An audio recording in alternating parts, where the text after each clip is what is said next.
solat lima waktu ini adalah berdosa besar, maka begitu juga sekiranya ditinggalkan ilmu fardu ain adalah juga berdosa besar. Maksud yang kedua iaitu maksud al-hajiyah yang bermaksud kepentingan yang diperlukan oleh manusia bagi memberi kemudahan kepada mereka dan menghilangkan kesempitan yang membawa kepada kesulitan dan kesukaran dengan keadaannya. Sebagai contoh, disyariatkan beberapa kemudahan ataupun rukhsah seperti solat qasar dan jamak bagi orang musafir.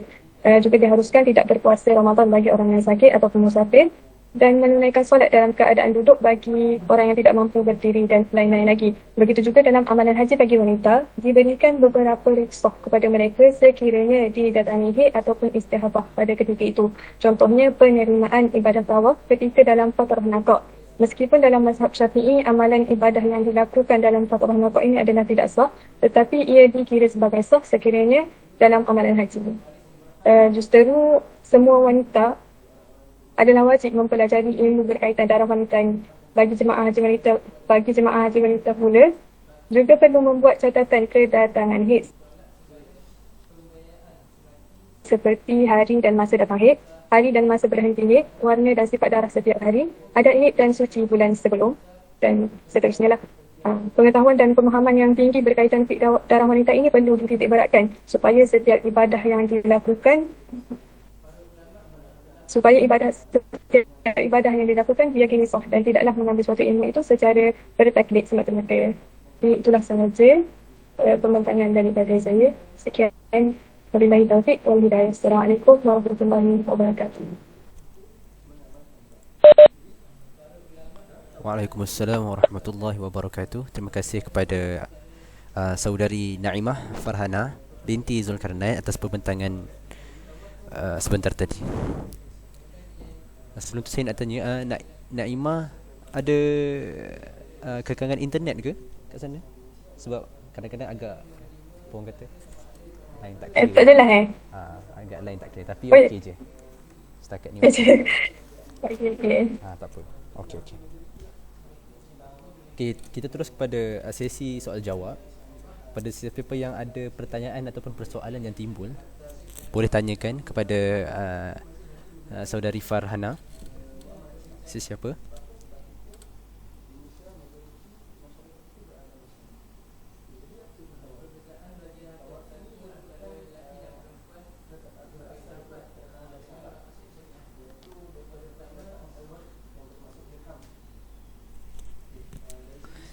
Jadi saya kira tiada soalan lah ya. Jadi kita terus kepada pembentang yang seterusnya, iaitu saudari Siti Maryam binti Muhammad Mazli. Jadi tanpa membuang masa, saya persilakan. Tafadhal mashkurah.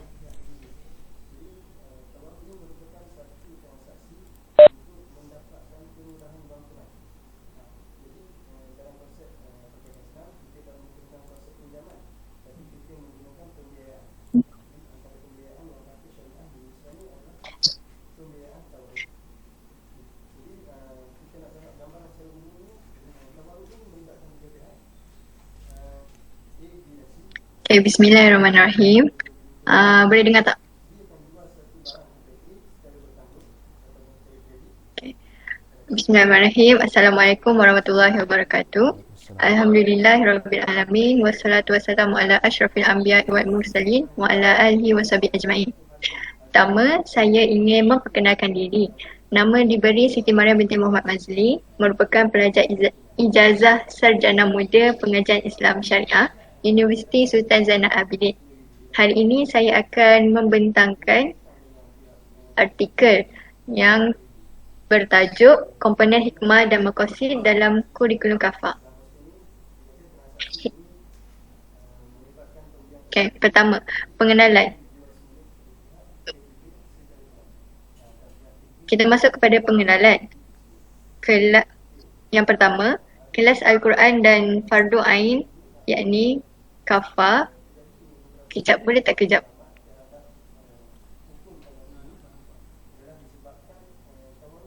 Okay. Kita sambung. Pertama, kita lihat kepada pengenalan.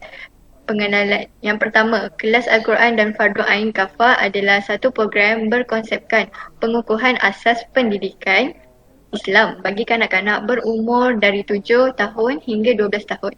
Program ini memberikan penekanan kepada kemahiran membaca Al-Quran serta asas-asas fardu ain kepada murid-murid bagi membentuk kemenjadian murid yang cemerlang di dunia maupun di akhirat. Pendekatan kualiti yang digunakan dalam pendidikan Islam dan kafah ini merupakan suatu pendekatan untuk mewujudkan sebuah institusi pendidikan yang efisien serta efektif bagi menggapai target yang telah ditetapkan. Para guru juga hendaklah memainkan peranan yang penting dalam mendidik anak murid supaya mereka dapat memahami serta mengaplikasikan perkara yang telah dipelajari di dalam kehidupan seharian. Hikmah dan maqasid kurikulum kafah ini sangat berkait rapat dengan pengajaran dan pembelajaran yang dipamerkan oleh guru kafah itu sendiri. Jadi objektif yang diambil adalah lebih khusus untuk mengenal pasti kaedah dan cara serta tahap pengajaran guru untuk mengaplikasikan maqasid dalam kurikulum kafah. Objektif kajian ini adalah mengenal pasti tahap guru kafah dalam strategi pengajaran dalam pengajaran dan pembelajaran pendidikan Islam. Mengenal pasti tahap guru kafah dalam penggunaan bahan bantu mengajar dalam pengajaran dan pembelajaran. Selain itu, mengenal pasti tahap guru kafah dalam penggunaan kaedah pengajaran yang digunakan di dalam bilik darjah. Akhir sekali, mengenal pasti tahap profesionalisme guru kafah dalam pengajaran dan pembelajaran. Seterusnya, kita masuk kepada metodologi kajian. Metodologi kajian juga merupakan komponen yang penting dalam menjalankan sesebuah kajian. Dalam kajian ini, saya menggunakan reka bentuk kajian iaitu suatu bentuk tinjauan yang melibatkan soal selidik kepada guru kafah. Instrumentasi data kuantitatif dikutip daripada instrumen soal selidik yang dibina melalui aplikasi Google Form. Selain itu, prosedur pengumpulan data. Data soal selidik dikutip pada 13 Mei 2022 yang melibatkan 5 orang guru kafah. Penganalisisan data, analisis statistik deskriptif digunakan untuk melaporkan dapatan menggunakan peratus, min dan sisihan piawai. Seterusnya iaitu dapatan kajian. Yang pertama, dapatan kajian dari segi strategi pengajaran dan pembelajaran.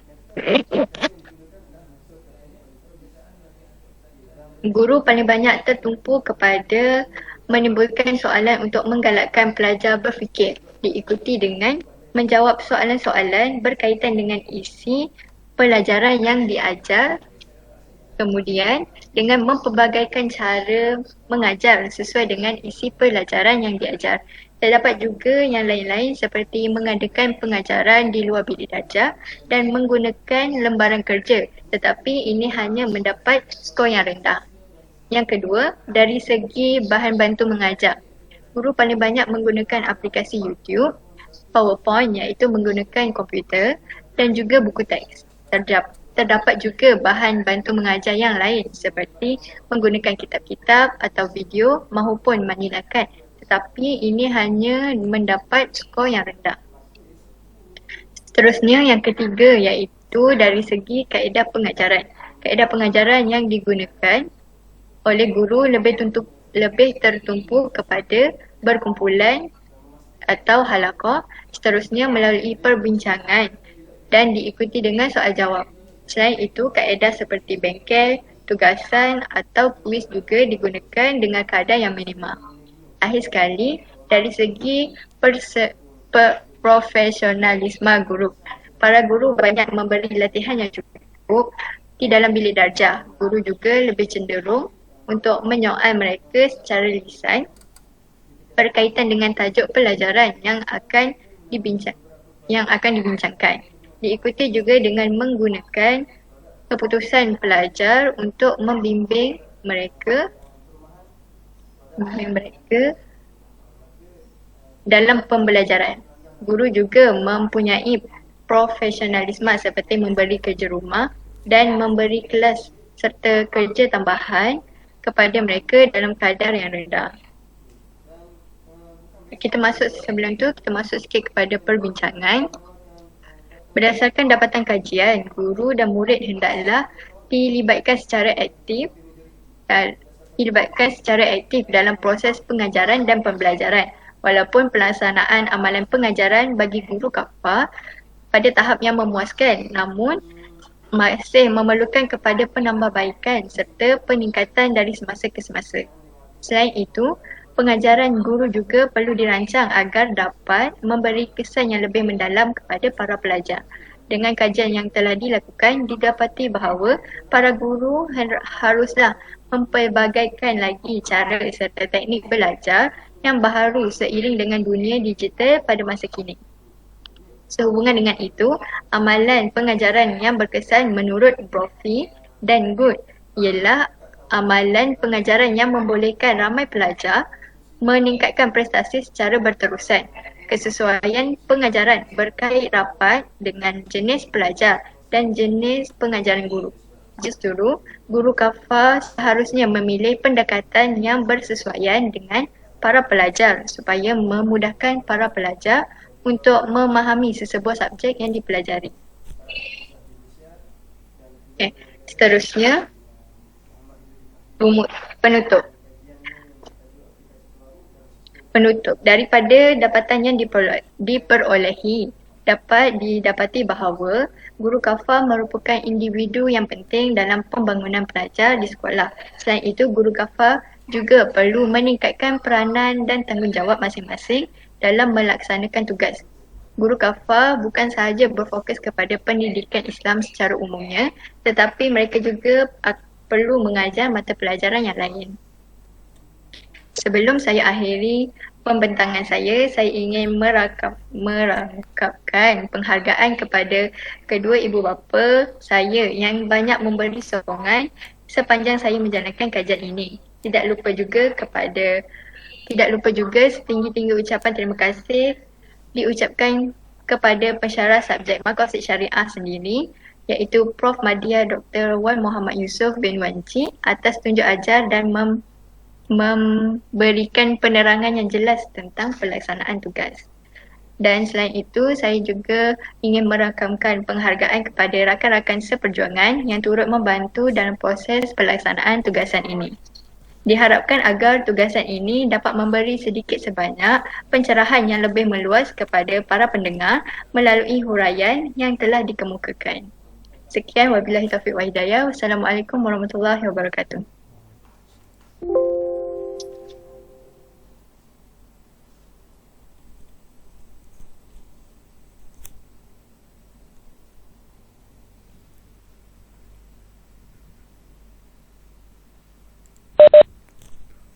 Waalaikumsalam warahmatullahi wabarakatuh. Terima kasih saya ucapkan kepada saudari Mariam atas pembentangan yang amat jelas dan poster yang menarik sebentar tadi. Jadi kita teruskan kepada sesi soal jawab. Ada sesiapa ingin bertanyakan soalan pada saudari Mariam? Penonton pun boleh.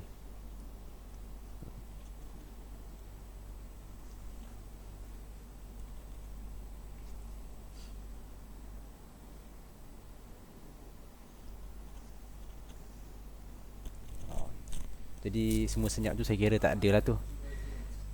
Jadi sayalah orang yang akan bertanyakan soalan pada Cik Mariam, saudari Mariam.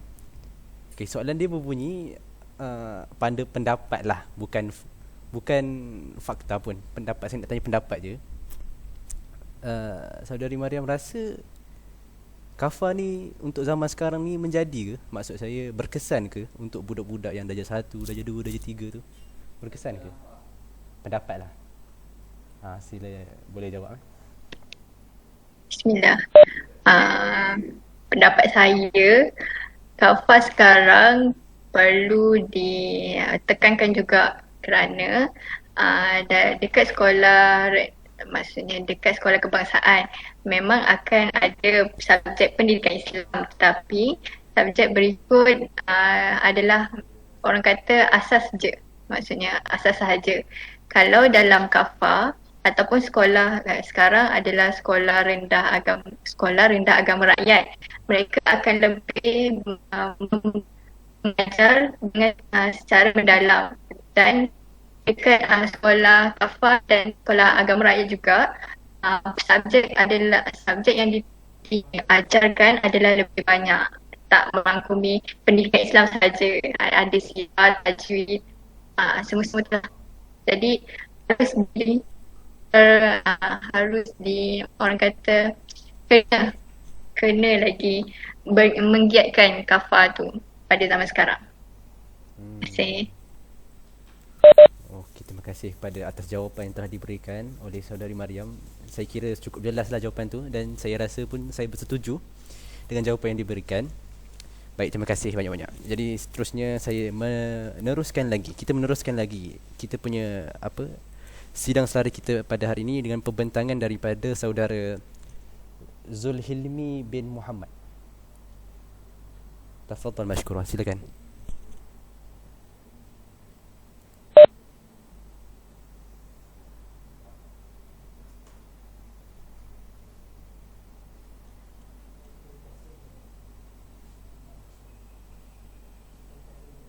Assalamualaikum warahmatullahi wabarakatuh. Waalaikumsalam warahmatullahi. Boleh dengar suara saya? Alhamdulillah, jelas. Okey, baik. Pertamanya, Assalamualaikum warahmatullahi wabarakatuh. Terima kasih diucapkan kepada pengacara majlis atas jemputan sebentar tadi. Okey, baik. Nama diberi Zulhilmi bin Muhammad dan saya merupakan pelajar ijazah sarjana muda Pendidikan Islam Syariah semester 7 fatwa. Dan hari ini bagi seminar Maqasid Syariah ini saya akan membentangkan artikel saya berkenaan dengan pengurusan fatwa Negeri Terengganu satu tinjauan awal. Okey, yang mana tugas saya ini merupakan salah satu berkaitan dengan subjek Maqasid dan artikel ini telah dibantu oleh penyedia tesis saya iaitu Ustaz Khairul Anwar dan juga yang dihormati Ustaz Wan Muhammad Yusof selaku pensyarah bagi subjek Maqasid ini. Okey, kita teruskan dengan pengenalan bagi penulisan pengurusan fatwa Negeri Terengganu ini. Okey, baik. Dari segi pengenalan, kita tahu bahawa institusi fatwa ini merupakan satu badan yang bertanggungjawab dalam menjelaskan dan menerangkan jawapan yang berkaitan dengan masalah hukum syarak yang berlaku pada masyarakat Islam. Dan mana di Malaysia ini kita telah dapati bahawa keadaan masyarakat yang sering berubah kerana faktor zaman, perubahan teknologi. Perubahan ini telah menyebabkan berlakunya hukum-hukum baru yang memerlukan kepada fatwa-fatwa yang kontemporari yang mana belum dibahaskan oleh ulama-ulama Islam yang terdahulu. Oleh itu, perlunya satu institusi fatwa yang bertanggungjawab dalam menerangkan dan juga menyebarkan fatwa ini kepada orang ramai. Oleh itu, kajian mendapati bahawa pengurusan dan penguasaan fatwa yang dijalankan di negeri Terengganu ini adalah sejajar dengan maqasid syariah, sama ada yang berkaitan dengan pengabdian diri kepada Allah, menghilangkan kemudaratan, mengangkat kesukaran serta menjaga 5 aspek penjagaan nyawa, akal, agama, harta dan keturunan. Mana dengan ini konsep pengurusan fatwa yang sedia ada di Terengganu ini adalah baik dan perlu diteruskan pada masa akan datang dari segi kualitinya. Okey, kita terus pada objektif kajian yang mana objektif penulisan ini adalah satu tinjauan awal mengenai konsep pengurusan fatwa yang diamalkan di negeri Terengganu serta kaitannya dengan maqasid syariah. Okey, metodologi kajian. Kajian ini menggunakan kaedah kajian kualitatif yang mana data dikumpul melalui beberapa teknik dan juga dianalisis secara induktif. Pengumpulan data juga melalui kajian dokumentasi yang mana kajian kepustakaan telah dilakukan bagi mengumpulkan semua data dan fakta sekunder mengikut skop kajian kita. Okey, analisis data. Data dianalisis mengenai analisis kandungan yang mana teks dan dokumen yang berkaitan ini akan dianalisis melalui induktif. Okey, kita terus kepada dapatan kajian. Okey, secara umum, definisi fatwa menurut bahasa oleh Al-Fairuz Zabadi iaitu Al-Futiyah ataupun Al-Fatwa yang mana merupakan satu penerangan oleh seorang faqih berkaitan dengan masalah hukum syarak. Manakala menurut istilah pula telah diterangkan oleh Dr. Yusof Al-Qaradawi iaitu fatwa merupakan satu penerangan mengenai hukum syarak yang berkaitan dengan persoalan yang berkaitan dengan masalah agama. Okey, bagi konsep fatwa di Terengganu ini agak berbeza dengan konsep fatwa dan definisi fatwa yang telah dijelaskan oleh ulama Islam terdahulu. Yang mana penubuhan jabatan khas di Terengganu ini adalah bagi menyelia dan menyelia urusan yang berkaitan dengan kefatwaan. Yang mana konsep fatwa di Terengganu adalah merupakan satu penjelasan terhadap apa-apa soalan yang berkaitan dengan hukum syarak yang masih belum jadi muktamad ataupun yang masih menimbulkan isu di kalangan masyarakat. Ini agak berbeza dengan menyatakan bahawa hukum yang masih belum muktamad dan juga menimbulkan isu. Mana kata mana-mana isu yang berkaitan dengan hukum syarak yang timbul di kalangan masyarakat dan penjelasan ini diberikan oleh institusi fatwa, maka ia dikira sebagai fatwa. Okey, klasifikasi fatwa. Yang mana klasifikasi fatwa ini kebanyakan negeri-negeri di Malaysia ini mempunyai 3 jenis. Okey, bagi negeri Terengganu juga mempunyai 3 jenis klasifikasi fatwa. Iaitu pertama, fatwa yang diwartakan, iaitu fatwa yang mempunyai keterikatan di sisi undang-undang. Jenis yang kedua ialah fatwa yang tidak diwartakan, iaitu keputusan fatwa yang dibincang dalam muzakarah fatwa dan hanya diminitkan sahaja. Dan ini dikira sebagai jawapan hukum sahaja dan tidak dikira sebagai fatwa rasmi. Okey, jenis yang ketiga itu pandangan peribadi mufti, yang mana kebanyakan masyarakat mungkin salah faham dengan pernyataan-pernyataan hukum yang dijelaskan oleh mufti. Mereka menganggap itu satu fatwa, padahal itu merupakan hanya penjelasan hukum yang telah sedia ada dalam kitab-kitab fiqh terdahulu. Okey, jawatan kuasa fatwa. Bagi negeri Terengganu, bilangan anggota jawatan kuasa fatwa adalah 8 hingga 10 orang. Yang mana mereka ini akan mengeluarkan fatwa melalui titah sultan ataupun pilihan mereka sendiri terhadap apa-apa isu penting yang mereka merasakan mustahak perlu dijadikan fatwa, maka mereka akan keluarkan fatwa. Yang ketiga, menyediakan fatwa melalui surat yang dialamatkan kepada mufti. Mana masyarakat awam boleh meminta fatwa daripada jawatan kuasa fatwa ini dengan menghantar surat yang dialamatkan kepada mufti, dan mereka, jawatan kuasa fatwa ini akan membincang dan mengeluarkan fatwa yang berkaitan dengan masalah tersebut. Okey, dari segi panduan pengamal fatwa, kita dapati bahawa di negeri Terengganu ini mereka mengamalkan konsep fatwa kolektif, iaitu fatwa jamaiyah. Yang mana suatu fatwa itu tidak diputuskan oleh mufti saja, tetapi perlu ada satu perbincangan antara mufti dan semua ahli jawatan kuasa fatwa untuk memutuskan suatu hukum tersebut, iaitu hukum fatwa tersebut. Yang mana di negeri Terengganu rujukan utama untuk mengeluarkan suatu fatwa iaitu menggunakan kaum ulama mazhab Syafi'i. Rujukan kedua, sekiranya kaum ulama mazhab Syafi'i itu tidak mampu untuk menyelesaikan isu yang berlaku di kalangan masyarakat, maka mereka dibenarkan untuk menggunakan kaum ulama daripada mazhab 4, iaitu mazhab Hanafi, Maliki dan juga Hambali pada setengah masalah. Selain itu, sekiranya kedua-dua rujukan utama ini tidak ditemui penyelesaiannya, maka mereka dibenarkan untuk mengeluarkan fatwa berdasarkan ijtihad mereka sendiri. Okay, dari segi konsep maqasid syariahnya, kita dapati bahawa Ibnu Al-Ashur mengemukakan bahawa maqasid am meliputi matlamat utama berkaitan dengan hukum-hukum. Sebagai contoh, menghilangkan kemudaratan, mengabdikan diri kepada Allah. Dari segi maqasid khas pula meliputi objektif khusus pada bahagian tertentu hukum syarak, iaitu contoh sebagai hikmah dalam perkahwinan tersebut, iaitu dikira sebagai maqasid khas. Okey, baik. Dari segi perbincangan,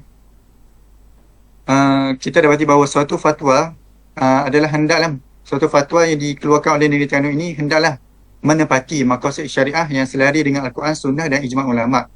Ini kerana suatu fatwa mampu diubah dalam meraihkan maqasid syariah yang berlaku dalam perubahan masa, zaman dan suasana masyarakat tersebut.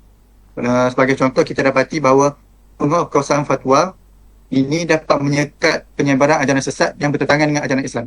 Kita telah beritahu sebelum tadi bahawa suatu fatwa rasmi itu mampu mempunyai kesan di sisi undang-undang, iaitu mengikat semua orang Islam yang menetap di negeri tersebut untuk mentaatinya. Maka dengan penguatkuasaan fatwa ini, maka suatu ajaran sesat itu yang telah difatwakan sesat mampu dihalang dan dicegah. Ini bertepatan dengan maqasid syariah, iaitu menjaga agama.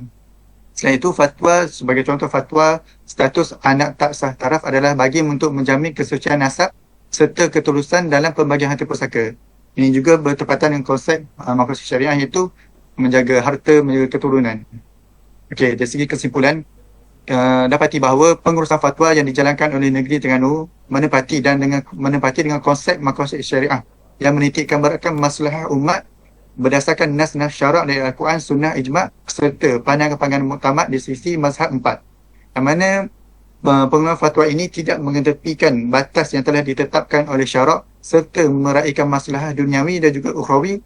Selain itu menghapuskan mafsadah yang timbul di kalangan masyarakat.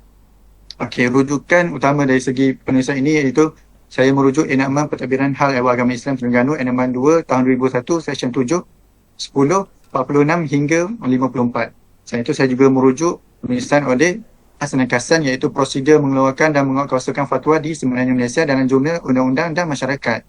Selain itu rujukan utama saya juga ialah melalui penulisan pensyarah kita Pensyarah Indonesia Ustaz Wan Muhammad Khairul Firdaus bin Wan Khairuddin iaitu buku berkenaan dengan pengurusan fatwa di Melayu di Malaysia. Okey, sekian saja pembentangan dari saya.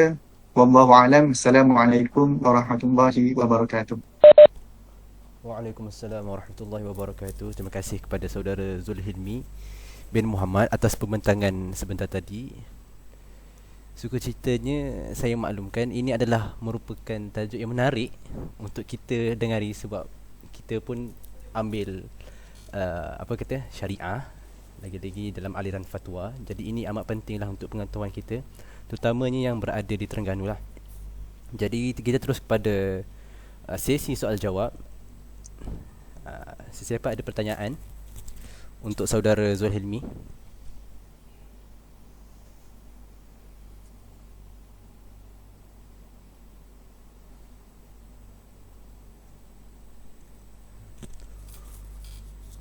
Okey, saya kira tiada lah di situ. Dan memandangkanlah saudara Zulhilmi saya minat lah tajuk ni. Jadi saya ada satu soalan. Soalan dia saya nak tanyalah pendapat saudara. Hanya pendapat lah, bukan fakta ataupun sebagainya. Saya nak tanya tentang kenapa negeri-negeri lain, seperti yang kita tahu, negeri-negeri lain ambil mazhab Syafi'i sebagai tunjang ataupun pokok lah kepada pengeluaran fatwa tersebut. Jadi kenapa dia orang negeri-negeri lain tak buat macam Perlis, yang mana Perlis ni lebih open lah. Itu soalan saya. Apa pendapat saja benda. Okey, baik. Terima kasih atas soalan benar tadi. Agak menarik soalan yang dikemukakan oleh musim majlis kita. Okey, kita dapati bahawa melalui pembacaan-pembacaan saya dapati bahawa antara faktor utama yang menyebabkan mazhab Syafi'i ini menjadi satu rujukan utama bagi kebanyakan institusi fatwa di seluruh negeri di Malaysia. Ia berpunca daripada, kalau kita baca sejarah, berkaitan dengan kedatangan Islam itu sendiri di Malaysia. Mana kita dapati bahawa kebanyakan, hampir majoriti ulama-ulama Islam yang datang ke Malaysia ini merupakan mereka yang bermazhab Syafi'i. Yang mana penerapan dan juga penyebaran ajaran Islam itu berdasarkan kepada mazhab Syafi'i, menyebabkan menjadi suatu kebiasaan bagi seluruh masyarakat di tanah Melayu pada suatu masa dahulu. Mereka ini mengamalkan fiqh mazhab Syafi'i. Yang mana mungkin ada ulama-ulama Islam datang itu daripada mazhab-mazhab lain. Saya tidak nafikan, tapi kebanyakan mereka dan penerimaan masyarakat itu paling menerima berkaitan dengan ulama mazhab Syafi'i. Yang ini menyebabkan pengamalan oleh masyarakat itu, pengamalan masyarakat berkaitan dengan hukum Islam itu menggunakan mazhab Syafi'i. Jadi menyebabkan selepas berlaku merdeka, perlembagaan Malaysia ini telah menubuhkan berkaitan dengan perlembagaan yang menyebabkan seluruh hal ehwal agama Islam itu berada di bawah negeri masing-masing. Jadi setiap institusi fatwa negeri itu memutuskan bahawa adalah baik untuk kita kekalkan suasana masyarakat yang Islam yang mengamalkan fiqh masa itu menggunakan fiqh mazhab Syafi'i bagi mengelakkan dari segi fitnah, dari segi agama, untuk menghilangkan kesukaran masyarakat ini untuk beramal. Jadi kalau kita dapati juga dalam silibus-silibus pengajian Islam kita dari segi sekolah rendah, sekolah menengah, semuanya mengajar dari segi mazhab Syafi'i. Memang dia tidak mention secara detail bahawa ini menggunakan mazhab Syafi'i, tapi dia memang sudah diamalkan dan diterapkan dari segi pengaruh mazhab Syafi'i itu daripada sekolah rendah lagi, sekolah menengah dan juga pihak universiti untuk mengajar di segi masyarakat awam ni menggunakan mazhab Syafi'i. Itu saja. Baik-baik. Terima kasih lah diucapkan kepada saudara Zulmi atas jawapan yang saya tak pernah terfikir pun, dan mungkin kurang pembacaan saya lah. Jadi ini pengetahuan baru lah untuk kita semua, insyaAllah. Baik, kita teruskan kepada pembentang yang kedua terakhir, iaitu saudari Nik Anis Atirah binti Nik Abdul Qadir. Jadi tanpa membuang masa, saya persilakan. Tafadhal mashkur.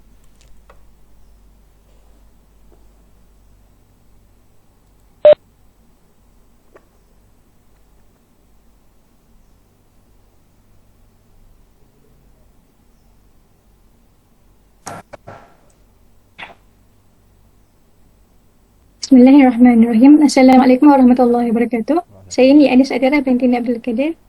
Baik, hari ini saya akan membentangkan berkenaan hikmah pergerakan dan waktu solat menurut sains moden.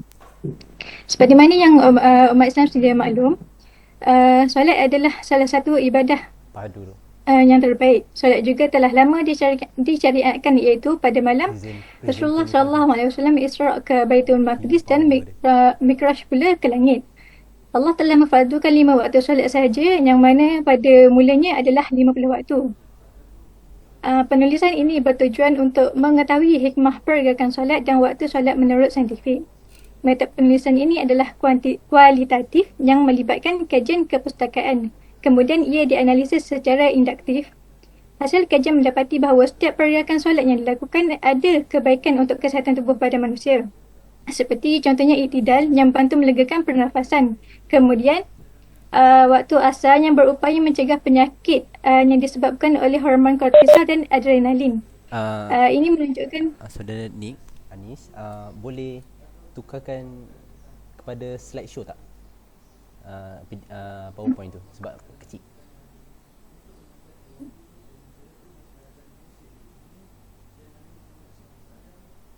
dah. Okey, dah usah dah. Okey, boleh baca dah. Kita teruskan. Ini menunjukkan pergerakan dan waktu solat ada kebaikan untuk kesihatan badan. Seterusnya, objektif kajian sama seperti Ustaz tadi, iaitu menjelaskan hikmah pergerakan solat menurut sains moden, dan yang kedua, mengetahui hikmah waktu solat menurut sains moden. Metodologi kajian pula adalah saya menggunakan kaedah kualitatif yang melibatkan kajian kepustakaan. Data-data serta maklumat kajian ini diperoleh daripada buku-buku, akhbar dan juga jurnal. Data ini kemudiannya dianalisis secara induktif. Seterusnya, dapatan kajian. Lafaz perkataan solat berasal daripada perkataan solat.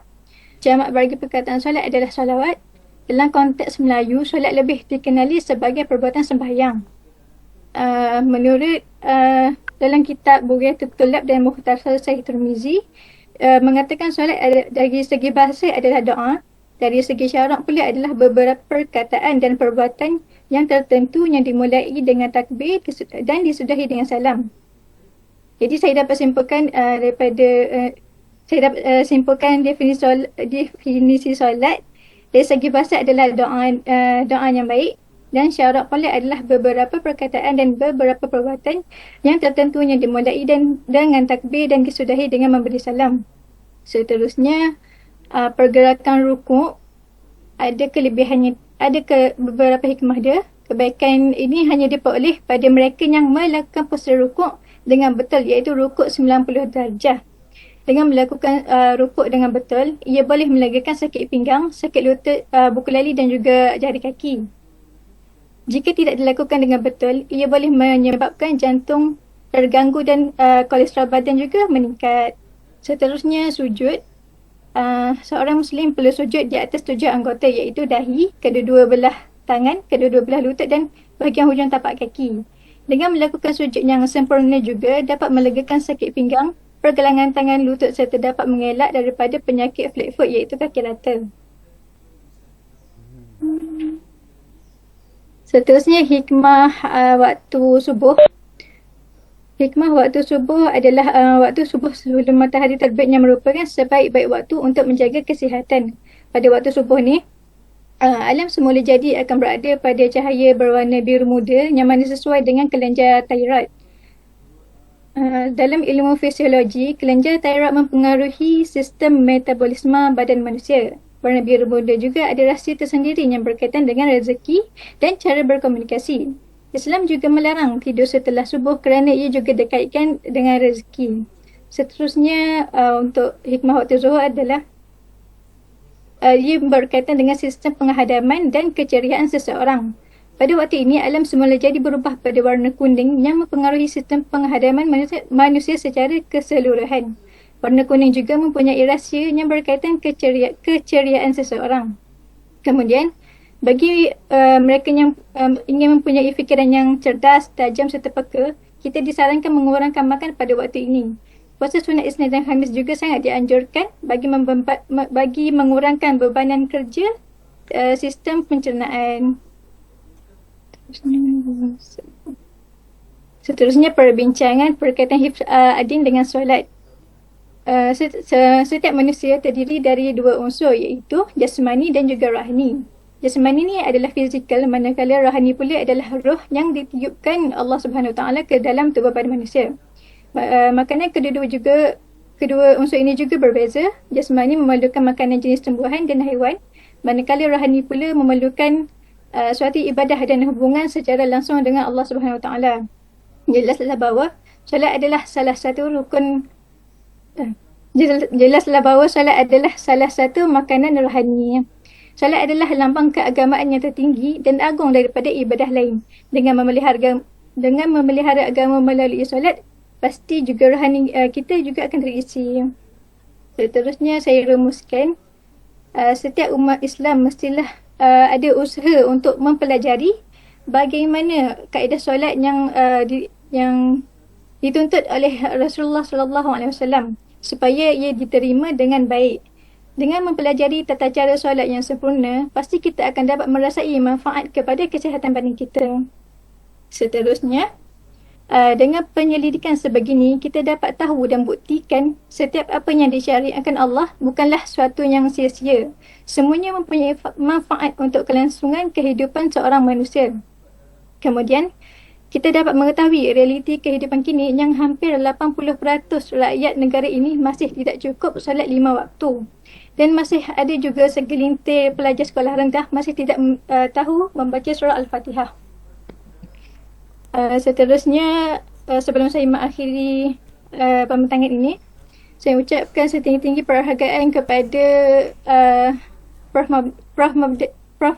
Madya Dr. Wan Muhammad Yusof bin Wancik selaku pembimbing penulisan ini di atas sumbangan idea, seliaan, masa dan segala susah payah yang telah beliau sumbangkan dalam menjayakan penulisan ini. Semoga segala kerjasama dan pengorbanan yang beliau berikan akan mendapat balasan keberkatan daripada Allah Subhanahu Wa Taala. Seterusnya, rujukan yang saya gunakan adalah daripada buku Kesan Poster dan Pergerakan Solat Terhadap Kesihatan Badan oleh Dr. Fatimah Ibrahim. Kemudian buku Dahsyatnya Solat daripada Dr. Adil Akhya. Kemudian jurnal Solat Bioterapi Modul daripada Nur Azura Zainuddin. Kemudian buku Rahsia Kebaikan Solat dari Perspektif Sains dan Al-Quran daripada Farah Zainal Afzanizad. Dan akhir sekali, buku 7 Keajaiban Diet Rasulullah SAW daripada Hamid Adin. Sekian, terima kasih.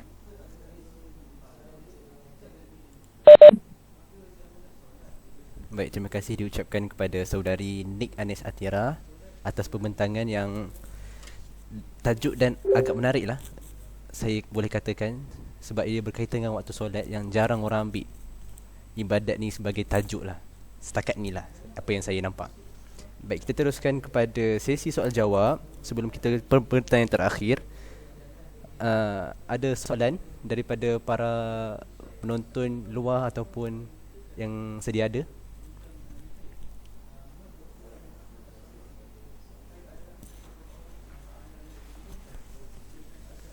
Jadi saya kira tiada soalan. Jadi saya yang akan bertanyakan satu soalan untuk saudari Nik Anis.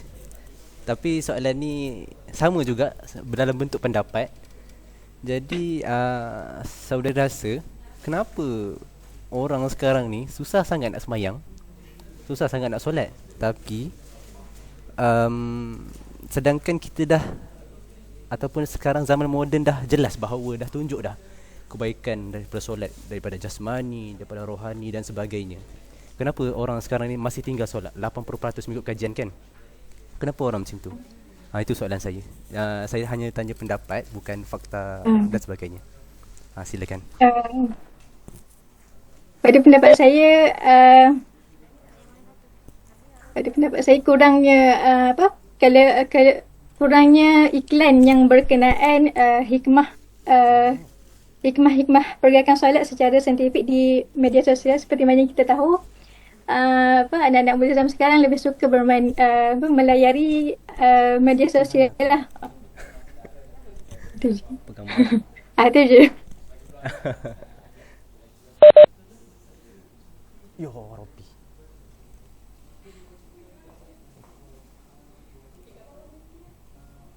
Okey. Itu je ya. Bolehlah tu. Tapi saya rasa itu pun antara salah satu faktor juga kenapa orang sekarang ni dah sedar, dah tunjuk dah kebaikan solat tu, tapi masih ramai lagi yang tak solat, yang tak sedar bahawa benda ni adalah berkait dengan agama kita dan akidah lah. Baiklah, kita terus kepada terima kasih kepada atas jawapan yang telah diberikan oleh saudari Nik Anis. Dan yang terakhir, pembentang yang terakhir pada hari ini adalah saudara Muhammad Al-Iman bin Zaidi. Tafadhal mashkura. Saya mempersilakan.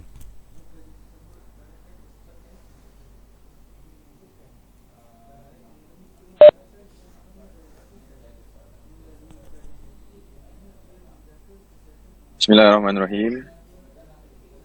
Assalamualaikum warahmatullahi wabarakatuh buat saudara Hafiz dan semua sidang penonton, rakan-rakan dan semua yang hadir pada hari ini. Saya minta maaf kerana saya ada di luar kawasan sedang mencari tempat yang baik sikit. Maaf Kemudian sekejap sebelum tu ada apa nama? Poster? Poster sekejap tuan. Okey baik. Saya akan share skrin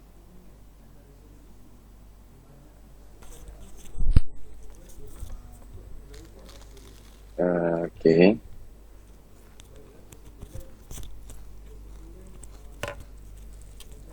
Nampak tak?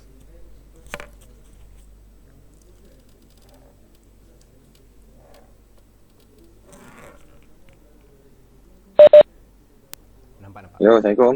Nampak terima kasih.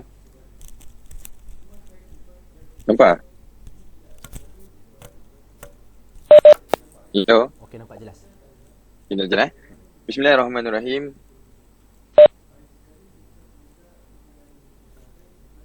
Kena screen record pula.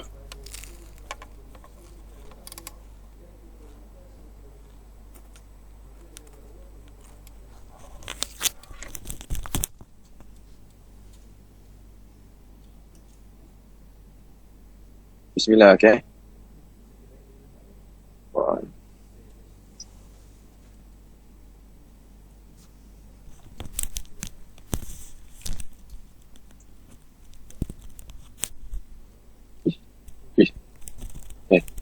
Record Dah. Dah record. Boleh saya mulakan Boleh. Dah record Awak dah record Saya recordkan. Okey, terima kasih. Bismillahirrahmanirrahim. Assalamualaikum warahmatullahi wabarakatuh. Saya mulakan insyaAllah pada hari ini saya akan membentangkan satu perbentangan tentang daripada International Maqasid Syariah melalui tajuk pencegahan keganasan rumah tangga menurut Maqasid Syariah. Sebelum itu, nama saya Muhammad Al-Iman bin Zaidi daripada pelajar Universiti Sultan Zainal Abidin, pengkhususan Ijazah Sarjana Muda Pengajian Islam Syariah Kehakiman. Yang pertama, saya akan terangkan berkenaan dengan abstrak. Jadi, abstrak yang akan saya sampaikan di sini adalah Islam merupakan sebuah agama yang memberikan perhatian yang serius terhadap aspek keharmonian dalam rumah tangga. Hal ini boleh dilihatlah ataupun kita buktikan menerusi prinsip yang menjadi tumpuan dalam maqasid syariah, iaitu menjaga nyawa, menjaga agama, keturunan, akal dan harta. Daripada prinsip-prinsip ini banyak dibahaskan dalam kerangka untuk dasar-dasar keluarga, dalam erti kata keluarga itu sekiranya perkahwinan itu dilakukan, maka perlulah ada kewujudan keharmonian dalam rumah tangga. Jadi kesejahteraan rumah tangga itu bolehlah tergugat dengan wujudnya keganasan rumah tangga. Jadi aspek yang utama yang saya ingin sampaikan daripada penulisan artikel saya pada hari ini adalah keganasan rumah tangga itu boleh kita cegahkan menerusi maqasid syariah. Justru artikel ini menganalisis terhadap aspek keganasan rumah tangga dan cara mengatasinya menurut maqasid syariah dan masyarakat majmuk, dalam masyarakat majmuk di Malaysia. Jadi itu yang ingin saya sampaikan berkenaan dengan makna tersendiri keganasan rumah tangga dan hubung kaitnya dengan maqasid syariah, bagaimana kita ingin menjaganya. Maka artikel ini mendapati bahawa pembinaan ataupun dasar kehamilan rumah tangga itu berteraskan 5 prinsip syariah. 5 prinsip maqasid syariah. Yang pertama adalah merujuk kepada agama. Konsep teras yang pertama adalah agama, kerana agama ini merumuskan elemen akidah, keimanan, memupuk keharmonian, saling menghormati antara dan mencegah nahi dan mungkar lah. Serta yang kedua adalah menjaga nyawa, ataupun saya boleh rumuskan sebagai elemen pencegahan kezaliman.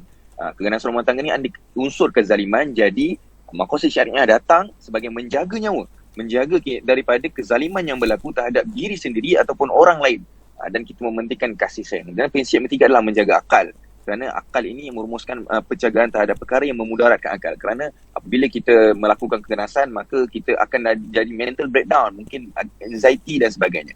Kemudian yang keempat adalah menjaga keturunan. Untuk menjaga keturunan wajibnya perkahwinan, pendidikan, hubungan sesama manusia. Dan prinsip yang kelima yang saya bawakan ataupun maqasid syariah yang menerangkan tentang menjaga harta, kerana merumuskan elemen pengurusan kewangan. Dan keganasan rumah tangga ni mungkin ada suami atau isteri yang tidak puas hati tentang tuntutan nafkah dan sebagainya, maka maqasid datang untuk menjaga harta, menguruskan kewangan dengan baiknya dan pendapatan dengan baiknya. Jadi dengan artikel ini juga mudah-mudahan dapat membuktikan bahawa Islam ini mementingkan penjagaan terhadap manusia dalam masyarakat lah, khusus di dunia dan di akhirat. Jadi pengenalan yang saya akan bawa adalah perkahwinan ini merupakan satu sunnah daripada sunnah baginda Nabi SAW, yang mana keluarga yang kita perlu ada dalam rumah tangga lah keluarga yang harmoni dalam masyarakat dan komuniti. Jadi faktor yang menyumbang kepada keganasan rumah tangga ni dia banyak faktor, antaranya kewangan yang tidak stabil, seperti tidak mempunyai kemahiran komunikasi yang baik, iaitu saling menyalahkan antara suami dan isteri. Dan apabila wujudnya keganasan rumah tangga ini, maka faktor utama yang saya rasakan mereka adalah perlu kepada agama. Kemudian maqasid syariah datang untuk menyelesaikan perkara-perkara yang orang kata tidak boleh diselesaikan dengan akal semata-mata, maka maqasid syariah datang dengan 5 prinsip yang saya tekankan tadi, maka jelas menunjukkan Islam itu sangat menjagalah tentang aspek keharmonian rumah tangga. Maka metodologi kajian yang saya gunakan adalah berbentuk kualitatif dan kaedah dokumentasi, yang mana saya pergi ke library, saya pergi menemu bual, kemudian ada konsep temu bual yang dijalankan terhadap wakil dari pihak Mahkamah Rendah Syariah itu sendiri dan Jabatan Kebajikan Masyarakat. Dan saya menganalisis juga proses analisis data untuk mendapati berapa kejadian keganasan rumah tangga yang berlaku di Malaysia ini.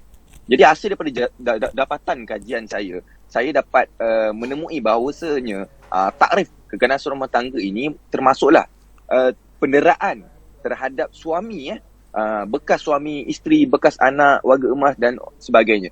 Jika kita lihat orang sekarang ataupun keganasan rumah tangga ini hanya masyarakat majmuk di Malaysia lihat masyarakat faham keganasan rumah tangga suami tak ada isteri, tapi sebaliknya takrifan yang kita dapat isteri pun juga ada melakukan keganasan, kezaliman terhadap pihak suami juga dan kepada anak-anak, orang tua dan sebagainya. Terdapat banyak kes yang dilaporkan oleh pihak berkuasa seperti PDRM, Polis Diraja Malaysia, ataupun JKM, Jabatan Kebajikan Masyarakat lah, yang menunjukkan wanita ini juga atau isteri juga melakukan penderaan terhadap suami ataupun anak-anak. Yang ini saya dapatlah daripada kajian Zabidi daripada penulisannya. Dan boleh saya katakan dapatan kajian saya juga bahawasanya bukan sahaja keganasan rumah tangga ini berlaku di Malaysia, malah berada di Jepun, Amerika Syarikat dan sebagainya. Jadi elemen-elemen tersebut ni lah melalui prinsip penjagaan agama terhadap akidah, keimanan, memupuk keharmonian, saling hormat menghormati antara satu sama lain, ataupun merumuskan nahi dan mungkar itu adalah satu perkara yang perlulah dalam mewujudkan rumah tangga yang harmoni. Jadi rumusan yang dapat saya buat daripada hari ini adalah keganasan rumah tangga ini boleh dibendung lah dengan kita mengamalkan 5 prinsip yang saya telah nyatakan pada awal tadi, iaitu prinsip maqasid syariah, kerana ia saling berkait rapat dengan aspek kehidupan manusia. Yang kedua adalah setiap anggota keluarga ini perlulah memastikan, perlulah memahami, perlulah memainkan peranan yang penting dalam mencegah keganasan rumah tangga. Yang ketiga, menalai ilmu agama lah, of course, ataupun sudah pasti menalai ilmu agama, orang yang faham akan agama dan mengamalkannya tidak sama sekali tidak akan melakukan perkara yang mungkar, contohnya ataupun khususnya yang kita sedang bincangkan, keganasan rumah tangga. Dan prinsip 5 prinsip maqasid syariah ini jelas merupakan indikator utama ataupun katanya modus operandi yang digunakan dalam memastikan kesejahteraan keluarga dapat dibentuk dan dicapai dalam masyarakat dan negara kita. Jadi saya untuk penghargaannya, saya mengucapkan penghargaan ribuan terima kasih kepada guru saya Prof. Dr. Wan Muhammad Yusof telah banyak membimbing kami atas penyiapan artikel ini, dan jutaan terima kasih juga kepada rakan-rakan di kelas, rakan-rakan di media sosial yang saling memberikan semangat untuk saya menyiapkan artikel ini. Kemudian rujukan daripada dapatan hasil kajian saya merujuk daripada penulis Al-Musannif Abdul Rahman At-Taj Al-Siyasah Al-Syariah daripada Al-Fiqh wal-Islami, tajuk ini daripada penerbitan Qahirah Al-Azhar Mesir. Kemudian daripada kitab Penawar Bagi Hati Syekh Abdul Qadir Al-Mandili di Taubat Halabi Fatani. Kemudian Ahmad Sainul daripada jurnal yang saya dapatkan, penerbitan daripada Universiti Kebangsaan Malaysia, dan saya menggunakan Akta Keganasan Rumah Tangga 1994. Seterusnya saya ada kaitkan juga dengan kes Zarina Syahri lawan Muhammad Yusof Omar. Jadi keseluruhan daripada pembentangan saya hari ini menunjukkan bahawasanya maqasid syariah ataupun Islam itu datang untuk mengharmonikan keadaan, bagaimana Nabi SAW datang untuk menceriakan, untuk mengembalikan Islam, dunia yang serba dari kegelapan, dari zaman kejahilan kepada dunia daripada kebenaran. Daripada Islam itu datang membawa kebenaran dan seterusnya melahirkan insan yang berjaya dan harmoni dunia dan akhirat. Jadi itu saja yang dapat saya sampaikan daripada pembentangan artikel pada kali ini. Sekian, terima kasih. Baik, terima kasih diucapkan kepada pembentang terakhir kita pada hari ini, pada petang ini, iaitu Muhammad Al-Iman, atas pembentangan yang amat, saya kata, memukau lah, dan dengan slide-nya yang menarik. Orang kata apa? Masuk lah. Sangat baik lah. Jadi kita teruskan kepada sesi soal jawab. Pada sesiapa ada pertanyaan sebelum kita menutup sidang selari 2 kita pada petang ini.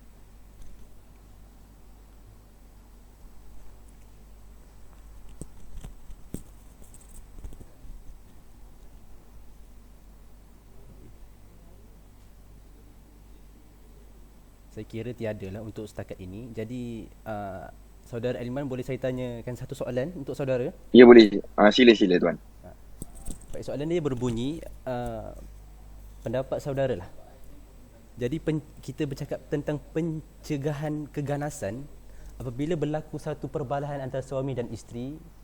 Mungkin akan ada lah yang merajuk, kan? Ada yang tarik muka. Jadi boleh ke kita ni, contohlah sebagai suami, saya sebagai suami nak pujuk isteri saya, gunakan kaedah apa orang kata, beli emas, pujuk dengan harta ataupun keduniaan, benda-benda keduniaan. Benda tu je. Jadi kadang-kadang tu apa orang kata, kadang-kadang tu kita biar je, kadang-kadang kita bagi. Macam tu. Boleh ke macam tu? Baik, bismillahirrahmanirrahim. Menjawab daripada persoalan saudara Hafiz, daripada pandangan dan perspektif saya sebagai seorang mahasiswa pengajian Islam Syariah, jadinya kita perlu faham prinsip utama yang kita amalkan dalam rumah tangga adalah keharmonian. Jadi perkara-perkara yang termasuk dalam keharmonian itu perkara syariat, perkara ibadah, perkara yang tidak melanggar peraturan ataupun perkara-perkara yang tidak dilarang oleh Allah Subhanahu Wa Taala dalam agama. Jadi apabila kita contohnya kita terasa tersalah dengan isteri, mempunyai masalah dalam rumah tangga, jadi Islam ataupun agama ini mengajar kita supaya menegosiate ataupun berbincang terlebih dahulu untuk kita menyelesaikan suatu masalah. Kita ada majlis syura. Kalau zaman Nabi SAW, pentadbiran itu pentadbiran syura yang pertama, yang perbincangan. Jadi saudara mengatakan, boleh tak kita mempelawa ataupun nak negotiate dengan hubungan ni dengan keduniaan. Jadi keduniaan, contoh beli emas, fitrah manusia ni dia suka akan perkara-perkara, wanita ni fitrah dia suka perkara emas, perkara-perkara yang cantik, perkara-perkara yang sebagai boleh menunjukkan gembiranya terhadap seorang wanita. Jadi bagi saya pendapat saya secara peribadi, untuk kita membeli emas, membeli pakaian yang cantik untuk isteri kita, itu tak ada masalah. Selagi mana dia tidak bercanggah dengan syariat. Al-aslu setiap perkara, al-aslu fi syai', disebutkan dalam kaedah fiqh, al-aslu fi syai' al-mubah. Setiap perkara di dalam suatu perkara itu adalah harus. Jadi untuk kita memberi kepada isteri kita emas dan sebagainya, dengan kerana benda itulah kalau menyebabkan kita punya engagement dalam rumah tangga tu jadi baik, maka itu dialukan, tak ada masalah. Fadal. Maka malah digalakkan untuk kita berharmoni dalam rumah tangga dengan perkara. Tapi jangan sampai benda tu melebih-lebihan sehingga kita melupakan agama, melupakan perkara-perkara syariat. Maka itu tidak boleh lah. Jadi selagi mana berada dalam daratan syariat, patuh, tidak ada larangan daripada agama, maka itu fadal, dipersilakan. Jadi itu saja yang dapat saya sampaikan. Baik, saya kira sangat jelaslah pencerahan yang telah diberikan atas persoalan saya sebentar tadi. Jadi saya pun fikir nak kahwin pun, bila berlaku pergaduhan ni rasa macam mana pening jugalah. Jangan kahwin awal. Kalau belum sedia. Tapi itu fitrah lah. Masalah dalam rumah tangga itu fitrah, seperti kita tahu ya. Baik, kepada mereka ataupun penonton lain, ada soalan?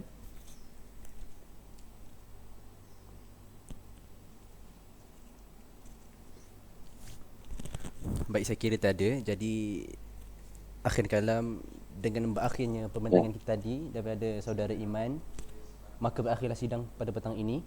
Jadi saya nak ucapkan terima kasihlah kepada semua pembentang pada hari ini, pada petang ini, dan para penonton. Dan sesi seterusnya akan diteruskan kepada sesi ucap tara pada jam 9 malam ini oleh panel-panel yang terpilih lah. Jadi wallahualam, terima kasih sekali lagi. Sidang boleh bersurai. Assalamualaikum warahmatullahi wabarakatuh. Waalaikumsalam warahmatullahi wabarakatuh. Terima kasih Saudara Hafiz. Sama-sama.